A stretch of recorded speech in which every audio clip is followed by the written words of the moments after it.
You know, if it's deemed male, only men can wear it. And if it's deemed female, only female can wear it.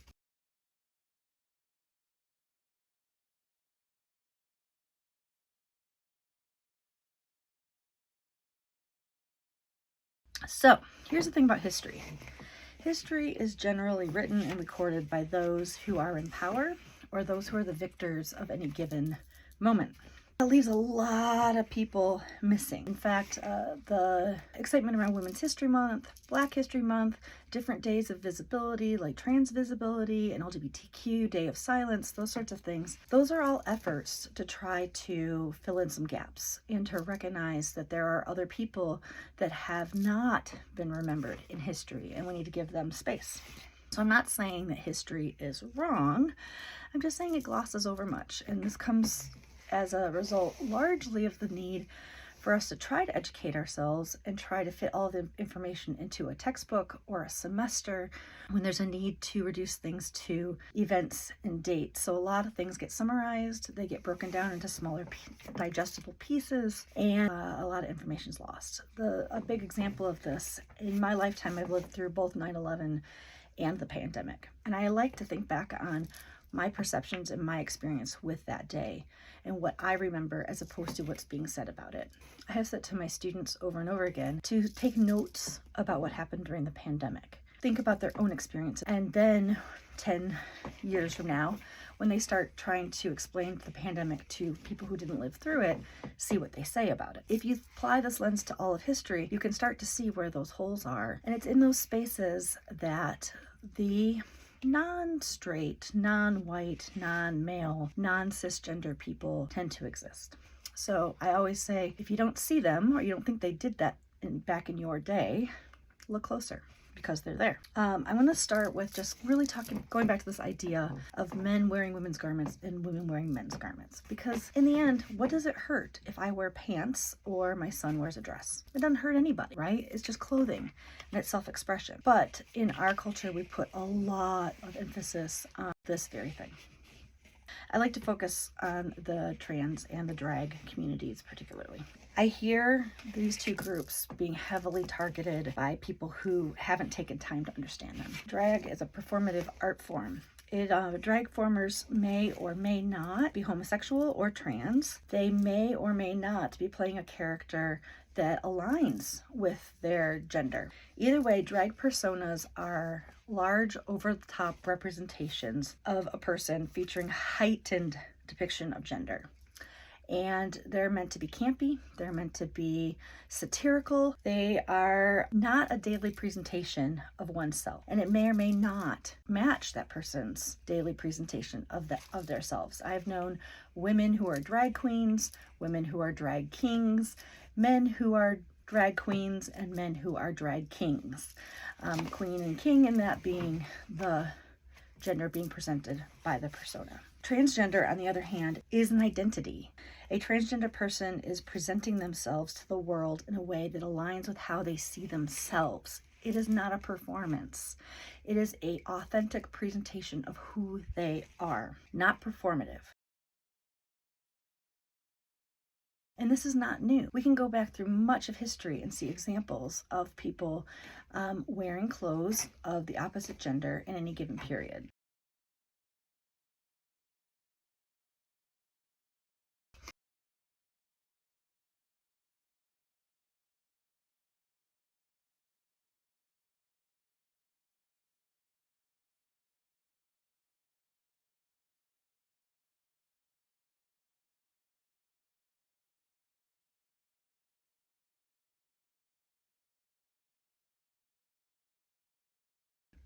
The earliest examples I could find of a trans person is of Marina. She was a Byzantine era saint. She lived during the 5th century, and she lived as a monk. At one point, he was traveling and was falsely accused of impregnating a young woman. Instead of confessing that this was impossible, he confessed that he was indeed the father. As punishment, the child was given to him to raise, and he raised the child. Marina, or Marinos, as he was going by at that time, identity was not revealed until he passed away. So successfully lived as a man in the 5th century. Native and indigenous cultures of particularly North America have long recognized more than 2 binary genders. Depending on the group, there's anywhere from 3 to 5 genders that are regularly and culturally recognized. There's male, there's female, and then there's variants on a 2-spirit person. So you could have a 2-spirit female, a 2-spirit male. And what this means is that they believe that when the person is born, that spirits of both genders are present in their body. And then transgender is another variation of that, where they are actively recognizing that this person was born with the spirit in their body that does not match their biological. A soul named Squaw Jim, Osh Tish was his Indian name. He's on the left and wearing a dress pictured with his wife. Another example, Elizabeth Eberhard began publishing under a male pseudonym as a teenager. In 1897, she moved from Switzerland to Algeria and began dressing as a man. She converted to Islam, adopted a male name, and was a pretty renowned author and explorer. And my final historical trans example is Shi Pei Pu. She was a Chinese opera singer from Beijing. She was also a spy. Her story is actually the source material that inspired the play M. Butterfly. All right, our historical drag, folks. So the term drag is said to have originated as a British theater slang term, referring to men who impersonate women and wear women's clothing while doing so. There is evidence that this term actually goes back much further, all the way back to really the inception of the theater arts. Men played female roles. It was not proper for women to be on stage for much of theater history. And in fact, it's only in the late Victorian era that it starts to be acceptable for women to be on stage. In fact, this group of men dressed as women were acting students at Yale in the late 19th century. And the story behind this photo is that they were having to play the female roles, which I think is really interesting. Back in the days of Shakespeare, let's say, all your performers on stage would be men, even the female characters. And even then, the female characters were tended to be played in a very somewhat exaggerated style because it was men playing women. It wasn't exactly realism. The dresses that women tended to wear dragged across the stage as the performer was wearing them. First, we have Stella and Fanny. This duo had a stage performance, and they were known to take their characters off stage and into the streets of central London during the mid-Victorian era. They did get arrested, charged with buggery at one point. There was a 6-day trial. It was quite a spectacle back in the day. They were ultimately found not guilty, and they returned to living their characters both on and off the stage. The next example is William Dorsey Swan, who is credited as being the first self-proclaimed drag queen, or as he keyed it, the queen of drag. He also was the first to lead a queer resistance group in the United States, and was renowned for putting on secret drag balls in the 1880s and 1890s. Most of the people who attended these balls were also former slaves, much like William. Much of the ball culture associated with this community starts right there. Vaudeville has a wealth of drag performers. Julian Eltinge, he made his Broadway debut in 1904, was very, very active on the vaudeville and Hollywood circuit. At one point, he was noted as being one of the highest earning stage performers of his era. One of his key rivals was Bert Savoy. Bert coined catchphrases such as "you slay me" and "you don't know the half of it" in the late Victorian era, early 20th century.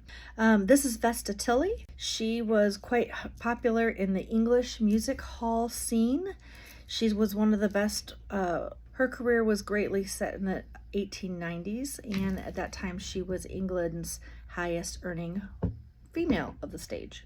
She also did 6 vaudeville tours in the United States. Here are the Rocky twins. They were Norwegian brothers, and they were renowned for their dancing ability. They were very popular in the Paris music hall scene and got their start by impersonating the Dolly sisters, who had just retired. So they dressed up like the Dolly sisters. Kitty Donner was another male impersonator and actress, very big on the vaudeville circuit. One of her gimmicks was changing from male to female in view of the audience to make the point that being an impersonator was more than just a fancy costume.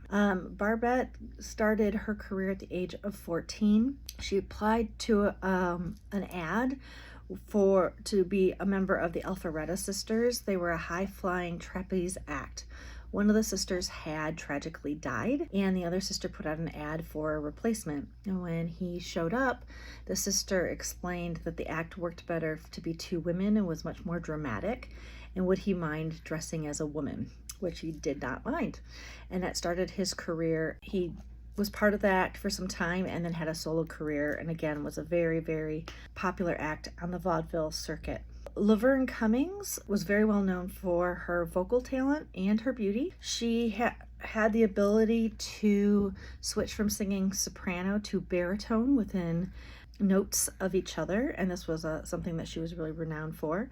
Very popular in the 1950s and 60s. Her last performance was in 1982.